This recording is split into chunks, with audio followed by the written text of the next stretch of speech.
আজ তোমাদের সাথে দারুণ একটা স্ন্যাক্সের রেসিপি শেয়ার করব।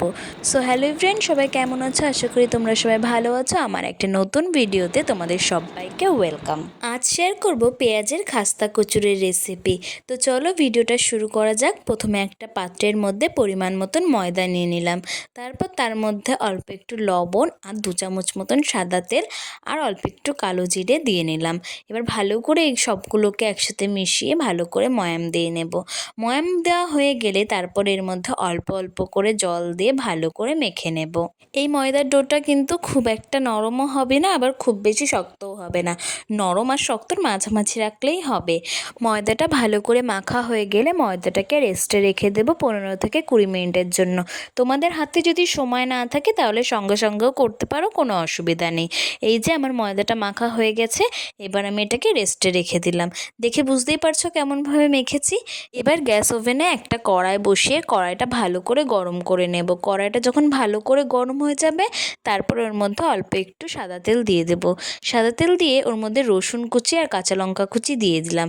রসুন আর কাঁচা লঙ্কা কুচিটা ভালো করে ভাজা ভাজা হয়ে গেলে ওর মধ্যে দিয়ে দিলাম পেঁয়াজ কুচি। এবার ওর মধ্যে একে একে দিয়ে দিলাম 1 চামচ লবণ, 1/2 চামচ গরম মশলার গুঁড়ো, 1/2 চামচ কাশ্মীরি লঙ্কার গুঁড়ো, 1/2 চামচ জিরের গুঁড়ো, পরিমাণ মতন হলুদ।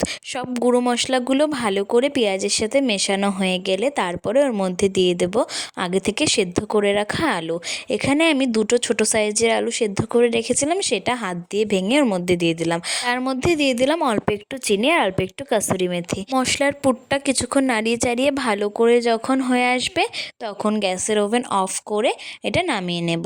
এইদিকে 15 থেকে 20 মিনিট আমার ময়দাটাকে রেস্টে রাখা হয়ে গিয়েছিল। এবার ওখান থেকে একটা একটা করে লেচি করে তারপরে হাত দিয়ে কিভাবে গোল করে নিচ্ছি দেখতেই পারছো তোমরা। এটা তোমরা একটু বেলেও নিতে পারো, আমি হাত দিয়েই করে নিয়েছি।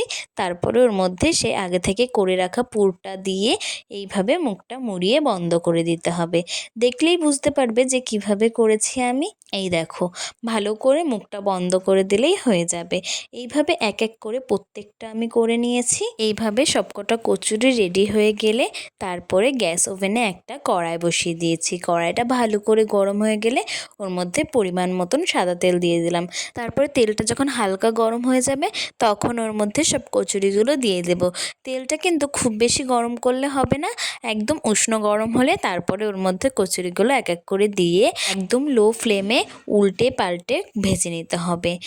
দেখতেই পারছো আস্তে আস্তে যখন লাল হয়ে আসবে তখন একটা একটা করে কচুরি আমি তুলে নিলাম। এইভাবে প্রত্যেকটা আমি ভেজে নেব। সন্ধেবেলায় এরকম একটা স্ন্যাক্স হলে আর কিন্তু কিছুই লাগে না, একদম অল্প সময়ে হয়ে যাবে, কোনো বেলাবেলির ঝামেলা ছাড়াই কিন্তু একদম হয়ে যাবে এটা। আজকে স্ন্যাক্সের রেসিপিটা তোমাদের কেমন লাগলো অবশ্যই আমাকে কমেন্টে জানিও। ভালো লাগলে তোমরাও একবার বাড়িতে ট্রাই করে দেখতে পারো।